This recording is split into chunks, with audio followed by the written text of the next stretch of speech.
અરવલ્લીની પર્વતમાળામાં ખનન બાબતે થઈ રહેલા વિરોધ વચ્ચે મોટા સમાચાર.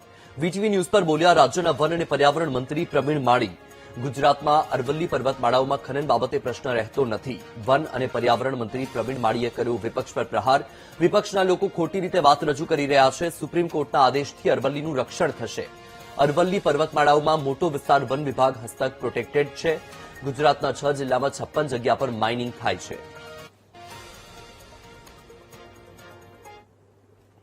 અરવલ્લીની ગિરિમાળાઓની અંદર થતા માઇનિંગને લઈને સુપ્રીમ કોર્ટે ચિંતા વ્યક્ત કરી છે. ખાસ ગુજરાતથી દિલ્હી સુધી આ ગિરિમાળા આવેલી છે અને ત્યાંના માઇનિંગને લઈને કેટલાક સૂચનો જે છે તે પણ સુપ્રીમ કોર્ટ દ્વારા આપવામાં આવ્યા છે. ત્યારે ગુજરાતની અંદર જે સ્થિતિ શું છે તેના સંદર્ભે રાજ્ય પર્યાવરણ મંત્રી જે છે પ્રવીણ માળી તે આપણી સાથે જોડાયા છે. તેમની સાથે સીધી વાતચીત કરશું. ગુજરાતની અંદર ખાસ જે સાહેબ છે શું સ્થિતિ છે, કારણ કે ગુજરાતની અંદર માઇનિંગ જે છે તેનો પણ વિષય આવે છે. અરવલ્લીની જે ગિરિમાળાઓ છે તેની અંદર પણ આપણે લાયસન્સ પણ આપીએ છીએ, પણ જે કેટલાક નિયમો જે છે તેને લઈને પણ ગાઈડલાઈન સીધી આપવામાં આવી રહી છે. સુપ્રીમ કોર્ટે જે ખનનને લઈ અને અરવલ્લીની ગિરિમાળાઓ બાબતે જે ચુકાદો આપ્યો છે એ અરવલ્લીની ગિરિમાળાઓને વધુ સુરક્ષિત બનાવે છે.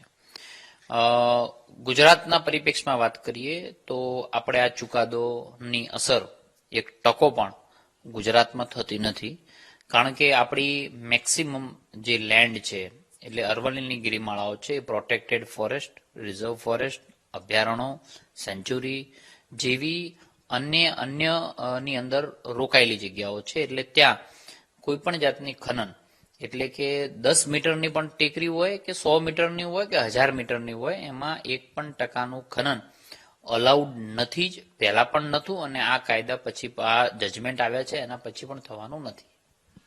રાજ્ય સરકાર આ સંદર્ભે શું કરી રહી છે? કારણ કે પ્રોટેક્ટેડ લેન્ડમાં આપણા નિયમો છે, આપણે મંજૂરી આપીએ ત્યાં તે જગ્યાએ જ માઇનિંગ જે છે તે અત્યારે થઈ રહ્યું છે.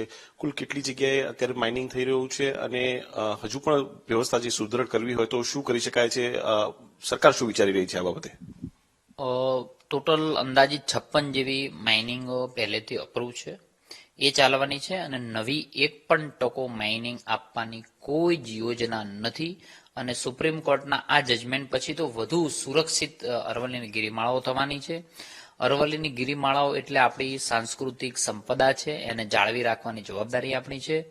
વિપક્ષના લોકોને આવી બાબતોને ટ્વિસ્ટ કરી અને લોકોને ગેરમાર્ગે દોરવાનું કામ જે કરી રહ્યા છે એ પર્યાવરણવિદ પ્રેમીઓને પણ ઉશ્કેરવાનું કામ કરે છે. એ ન કરવું જોઈએ. આનાથી વધુ આપણું ફોરેસ્ટ અને ગિરિમાળા વધુ સુરક્ષિત થવાની છે. માન્ય નરેન્દ્રભાઈએ તો અરવલ્લીની ગિરિમાળાઓને એટલે ગ્રીન વોલ કરવા માટેની યોજના અલગથી બનાવી છે અને મોટો પ્રોજેક્ટ પણ હાથ પર લીધો છે. એક વિષય ઈડરનો હતો. ઈડરનો થોડા સમય પહેલા જ એક વિરોધ જે છે સ્થાનિક કક્ષાએ થયો હતો. સરકાર સાથે જોડાયેલા કેટલાક સંગઠનો છે કે જે રીતે કામ કરી રહ્યા છે સામાજિક વ્યવસ્થાની અંદર, તે સંગઠનોએ પણ કહ્યું હતું કે આ પ્રકારે ઈડરીયો ગઢ જે સૌથી વધારે લોક સાહિત્યની અંદર પણ જોડાયેલું છે, ત્યાં પણ માઇનિંગ જે છે તેની મંજૂરી ક્યાંક આપવામાં આવી હતી, તેનો વિરોધ થયો હતો. એટલે આ બધો પ્રોટેક્ટેડ એરિયામાં સમાવવા અથવા એ વિસ્તારોને પણ આપણે આવરી લઈએ છીએ. સારી, જો પ્રોટેક્ટેડ કરવા જેવું હોય, વન્યજીવને લગતું હોય તો પ્રોટેક્ટેડ કરવું જ જોઈએ. અને સુપ્રીમ કોર્ટે આ જ બાબતે સસ્ટેનેબલ પ્લાન આપવાનું કીધું છે. ત્યાં સુધી તમામ પ્રકારની ખનનને સુપ્રીમ કોર્ટે રોક લગાવવાનું કીધું છે. એટલે હું માનું ત્યાં સુધી સુવ્યવસ્થિત રીતે, સુઆયોજન રીતે આપણી ગિરિમાળાઓ સુરક્ષિત થવાની છે. રહી વાત તો દરેક જે વિપક્ષના લોકો 100 મીટરની જે વ્યાખ્યાઓ કરે છે એ વ્યાખ્યાઓ પણ મારે એક સિમ્પલ ભાષાની અંદર કહેવું છે કે જેમ આપણો અંબાજીનો ગબ્બર છે, એ ગબ્બરની ટોચ છે અને એને આપણે એની જે બેઝ છે એ દાંતા છે. તો હવે આપ એને સારી રીતે મૂલવી શકો છો કે આપણું બેઝ કેવી રીતે નક્કી થતું હશે. એટલે એ દાંતાથી નક્કી થાય છે. એટલે આવી તમામ પ્રકારની ગિરિમાળાઓ આપણી અહીંયા સુરક્ષિત રહેવાની છે. આ ચુકાદામાં પણ ક્યાંય આપણે લાગુ પડવાનું નથી. ભવિષ્યમાં કઈ રિવ્યુ કરવાની જરૂર પડે? સરકાર અત્યારે કોઈ વિભાગ સાથે પરામર્શ કરી રહ્યું છે ખરી? ના, આ ઓલરેડી ફોરેસ્ટના રિસર્ચની અંદર આવેલું છે અને આપણા તમામ જ્યારે પણ પિટિશન ચાલતી 1985 ત્યાં પિટિશન ચાલે છે. એટલે આની અંદર તો ખૂબ બધા અભ્યાસ કરી અને પછી જ આ પ્રકારનો નિર્ણય સુપ્રીમ કોર્ટે લીધો હશે, પરંતુ આપણને આ લાગુ પડતું નથી.